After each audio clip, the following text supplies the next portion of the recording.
Now let's talk about update messages. A08, update patient information. A31, update person information. ADT, A60, update allergy information.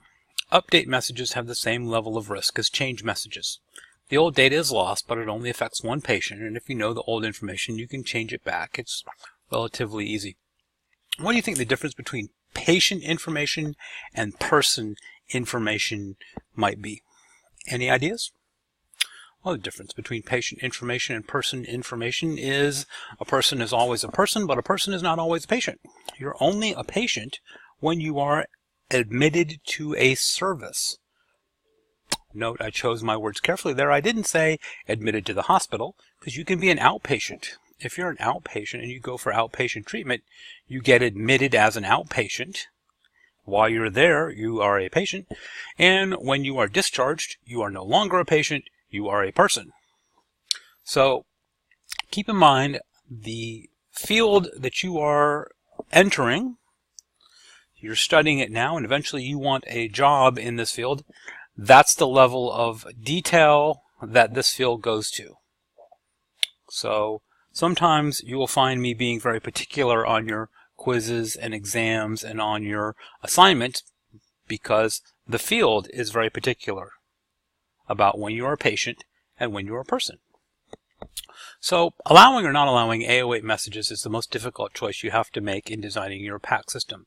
A08s can make a big difference to the mammography department.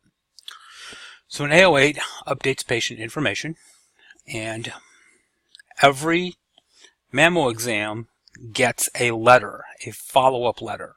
You need to come back in 6 months for another mammogram. You need to come back in a year for a mammogram. You need to come back in 2 years.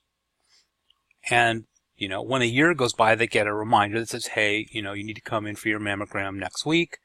So allowing A08s into your system to update patient information will update the patient's address, and you have to make sure that that works to update the radiology information system that is producing the letter so that you send the letter to the correct address. Because if you send a letter saying you need a 6-month follow-up because you had a positive finding on your mammogram to the wrong address, you just committed a HIPAA violation. So A08s can make a big difference to the mammo department. Delete ADT messages. ADT A23, delete a patient record. A29, delete person information. I cannot think of a good reason to allow these messages into your system, and I don't know of anyone that has ever allowed these messages into your system.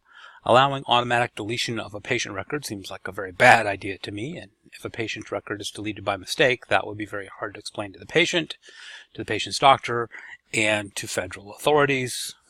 That would just be bad. I have to teach you these because they do exist. I just don't know of anybody that uses them.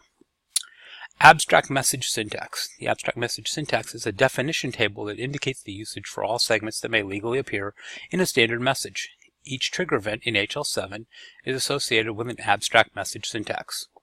In simpler terms, there's a list of approved segments to be used for each event trigger code.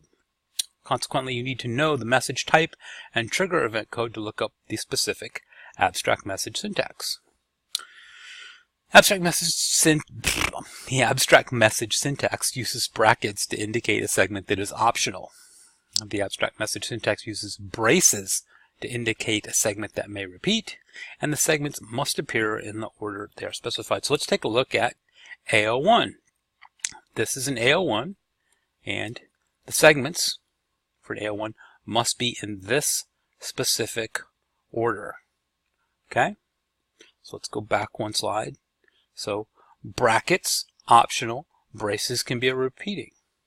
Okay, so this is both an optional and repeating segment. PD1 is optional, but it cannot repeat. The ones that don't have anything around them are, of course, required segments. PV2 is optional, can't repeat. DG1 can be both optional and repeating. DRG is optional, cannot repeat.